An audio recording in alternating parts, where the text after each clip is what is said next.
Alright, here we are back at it again. Working on this stupid looking engine covered car.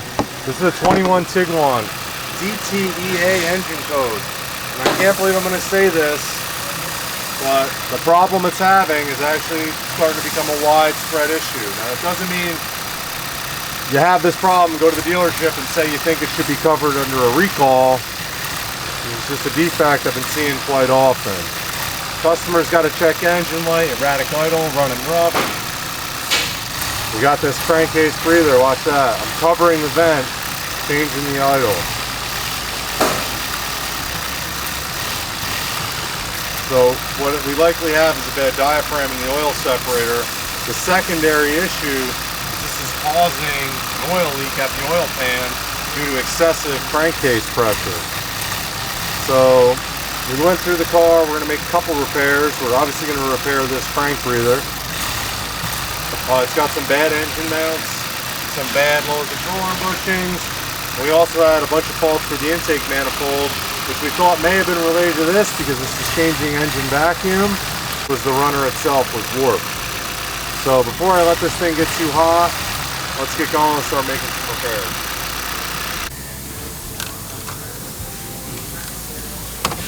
This is something I always suggest, is holding the stud when you're taking off these two grounds,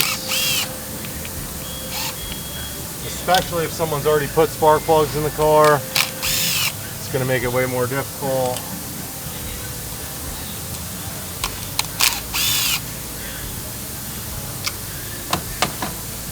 Get our 10s out of the way, loosen up the grounds.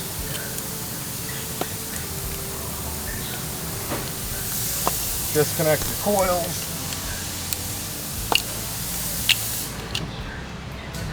Disconnect your breather. You can disconnect your cam sensor if you want. That way you have a nice swing, nice amount of room there. 2 10s.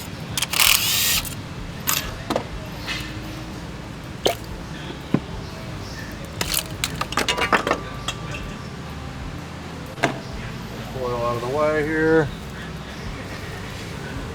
Okay. Keep track of your coils. Breather hose disconnected. Okay, you're going to want to open this clamp up if you did not order another one.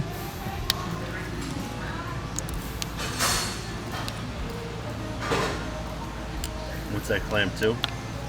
This is the N80. This is what supplies. This hose lets the vent from your charcoal canister into this breather.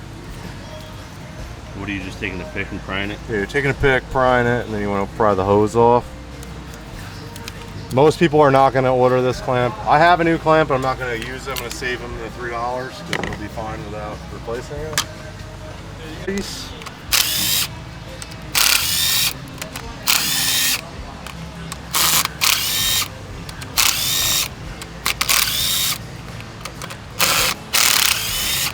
Seven of those.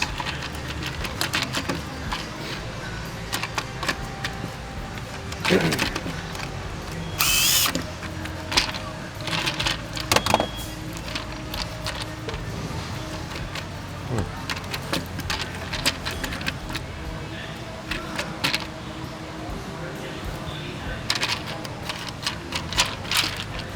a little wiggle out.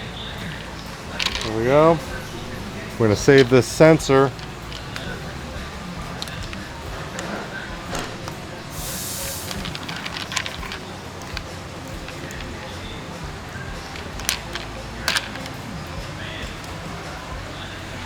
Now, this is obviously no way to diagnose something or know something's going to go bad, but all I'll say is, in my experience, and I'll leave it at that, parts that don't come complete are parts that typically fail, and they don't make them complete because they're trying to make a savings to the end consumer of whatever this $47 sensor is, something like that.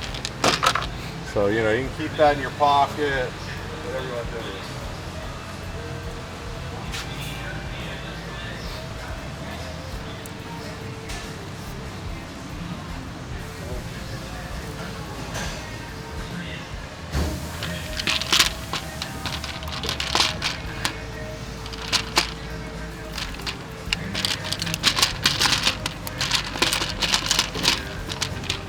Just gonna rock it in. Same way we got it out.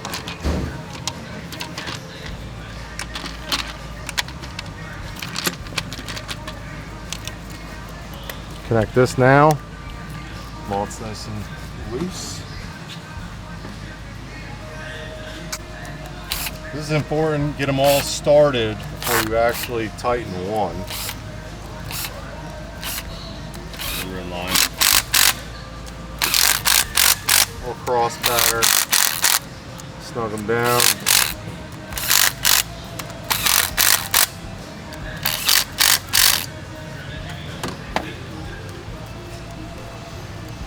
And our hose here.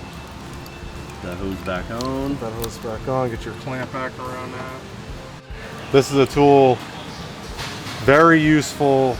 It's cheap, comes in handy all the time. Just the band clamp pincher. That's it. So it's resecured that clamp back to its factory level of tightness. Okay, so you get that guy in. Pop this out. So if these separate, you just slide this in, and then you see there's this deep spot.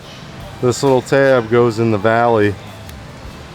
That's how you know you're in good.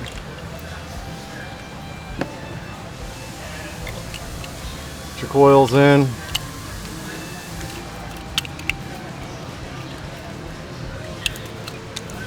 Get them plugged in nice.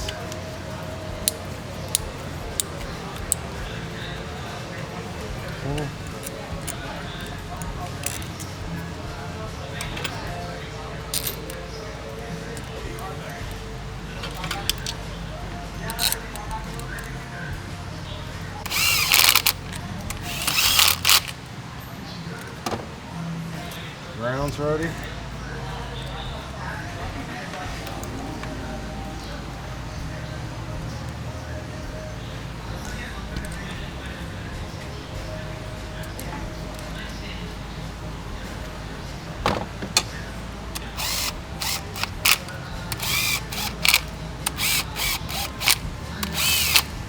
Don't go nuts with those, otherwise they bind up and it'll be more of a headache for you later. Plug your cam sensor back in. Plug your pressure sensor back in here. Oh, we're pretty good over here. Alrighty. Top of the cup back. Alright, line it up now.